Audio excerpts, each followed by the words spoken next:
കേരളത്തിലെ വരാനിരിക്കുന്ന നിയമസഭാ തെരഞ്ഞെടുപ്പിനെ നേരിടാൻ കോൺഗ്രസ് പാർട്ടി സുനിൽ കനഗോലു എന്ന ഇലക്ഷൻ സ്ട്രാറ്റജിസ്റ്റിനെ രംഗത്തിറക്കിയിരിക്കുന്നത് വലിയ ചർച്ചകൾക്ക് വഴിവെച്ചിരിക്കുകയാണ്. ജനാധിപത്യം ആശയങ്ങൾ തമ്മിലുള്ള പോരാട്ടമാകേണ്ടതിന് പകരം കോടികളെറിഞ്ഞുള്ള പബ്ലിക് റിലേഷൻസ് തന്ത്രങ്ങളിലേക്ക് ചുരുങ്ങുന്നത് ആശങ്കാജനകമാണ്. ഇന്ത്യൻ ജനാധിപത്യം ഇന്ന് നേരിടുന്ന ഏറ്റവും വലിയ വെല്ലുവിളികളിലൊന്ന് രാഷ്ട്രീയ പാർട്ടികൾ ജനകീയ പ്രശ്നങ്ങൾക്ക് പകരം വിപണന തന്ത്രങ്ങളെ ആശ്രയിക്കുന്നു എന്നതാണ്. കോൺഗ്രസ് പാർട്ടി 50 കോടി രൂപ മുടക്കി സുനിൽ കനഗോലുവിനെ കേരളത്തിലെത്തിച്ചിരിക്കുന്നത് ഇതിന്റെ ഒടുവിലത്തെ ഉദാഹരണമാണ്. ആരാണ് സുനിൽ കനഗോലു? കർണാടക സ്വദേശിയായ സുനിൽ കനഗോലു ഒരു മുൻ ഇൻവെസ്റ്റ്മെന്റ് ബാങ്കറാണ്. രാഷ്ട്രീയത്തെ ഒരു ഉൽപ്പന്നമായും വോട്ടറെ ഒരു ഉപഭോക്താവായും കാണുന്ന രീതിയാണ് ഇദ്ദേഹത്തിൻ്റേത്. 2014 നരേന്ദ്രമോദിയെ അധികാരത്തിലേറ്റാൻ പ്രവർത്തിച്ച പ്രശാന്ത് കിഷോറിന്റെ ടീമിലെ CAG citizens for accountable governance പ്രധാനിയായിരുന്നു കനഗോലു. പിന്നീട് BJPയുടെ association of billion minds ABM എന്ന വിഭാഗത്തിന് നേതൃത്വം നൽകി. ഉത്തർപ്രദേശ്, ഉത്തരാഖണ്ഡ്, ഹിമാചൽ പ്രദേശ് തെരഞ്ഞെടുപ്പുകളിൽ BJPക്ക് വേണ്ടി ചാണക്യതന്ത്രങ്ങൾ മെനഞ്ഞത് ഇദ്ദേഹമാണ്. പിന്നീട് DMKയിലേക്കും ഒടുവിൽ കോൺഗ്രസിലേക്കും ഇദ്ദേഹം കൂടുമാറി. നരേന്ദ്രമോദിക്ക് വേണ്ടി ഗുജറാത്തിലും ഇന്ത്യയിലാകെയും കനഗോലു പയറ്റിയ തന്ത്രം വ്യക്തിപൂജയും വൈകാരികതയുമായിരുന്നു. അതിതീവ്രമായ വർഗീയതയോ പ്രാദേശികവാദമോ ഇളക്കിവിടുക എന്നതാണ് ഇത്തരം ഏജൻസികളുടെ ശൈലി.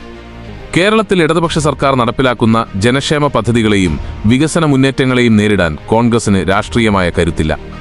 അതുകൊണ്ടുതന്നെ കനഗോലുവിന്റെ നിർദ്ദേശപ്രകാരം വൈകാരിക വിഷയങ്ങൾ കുത്തിപ്പൊക്കി വോട്ട് ബാങ്ക് സംരക്ഷിക്കാനാണ് അവർ ശ്രമിക്കുന്നത്.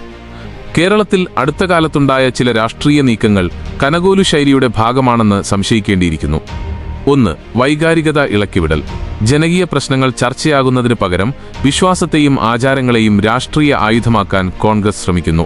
തന്ത്രി നിരപരാധി എന്നൊക്കെയുള്ള പ്രസ്താവനകൾ ഒരു പ്രത്യേക വിഭാഗത്തെ പ്രീണിപ്പിക്കാനും അതുവഴി വൈകാരികമായ ധ്രുവീകരണം ഉണ്ടാക്കാനുമുള്ള തന്ത്രത്തിന്റെ ഭാഗമാണ്. 2. ആശാസമരം. ആശാവർക്കർമാരുടെ പ്രശ്നങ്ങളെ മുൻനിർത്തി നടത്തുന്ന സമരങ്ങൾ പോലും ആത്മാർത്ഥതയില്ലാത്തതും കേവലം ഒരു ഇലക്ഷൻ സ്റ്റണ്ട് മാത്രവുമാണ്. 3. Negative campaign. സർക്കാരിന്റെ വികസന നേട്ടങ്ങളെ വ്യക്തിഹത്യയിലൂടെയും നുണപ്രചരണങ്ങളിലൂടെയും നേരിടാൻ സോഷ്യൽ മീഡിയ വിങ്ങുകളെ കനഗോലു സജ്ജമാക്കുന്നു. 50 കോടിയുടെ ഉറവിടമാര്? ഒരു ജനാധിപത്യ പാർട്ടി ഇത്രയും ഭീമമായ തുക ഒരു കൺസൾട്ടന്റിന് നൽകുന്നത് എവിടെ നിന്നാണ്? മാധ്യമങ്ങൾ ഈ ചോദ്യം ചോദിക്കാൻ ഭയപ്പെടുന്നു. വൻകിട കോർപ്പറേറ്റുകളുടെയും താൽപ്പര്യക്കാരുടെയും പണം ഉപയോഗിച്ചാണോ ഈ വർക്കുകൾ നടക്കുന്നത്? ഇന്ദിരാഗാന്ധിയുടെ ചിതാഭസ്മം പ്രദർശിപ്പിച്ച് വോട്ട് പിടിക്കാൻ ശ്രമിച്ച പഴയ കോൺഗ്രസ് ശൈലിയുടെ ആധുനിക പതിപ്പാണ് കനഗോലു. ആശയങ്ങൾ മരിക്കുമ്പോഴാണ് പാർട്ടികൾ ഏജൻസികളെ വാടകയ്ക്കെടുക്കുന്നത്. വികസനവും പുരോഗതിയും ചർച്ച ചെയ്യേണ്ട തെരഞ്ഞെടുപ്പുകളെ വൈകാരികമായ പുകമറയ്ക്കുള്ളിൽ ഒളിപ്പിക്കാനാണ് കനഗോലുവും കോൺഗ്രസും ശ്രമിക്കുന്നത്. എന്നാൽ ബോധമുള്ള കേരളീയ പൊതുസമൂഹം ഇത്തരം വിലകുറഞ്ഞ തന്ത്രങ്ങളെ തിരിച്ചറിയും. രാഷ്ട്രീയമെന്നത് ഏജൻസികൾക്ക് നൽകുന്ന കൊട്ടേഷനല്ല, മറിച്ച് ജനങ്ങൾക്കിടയിൽ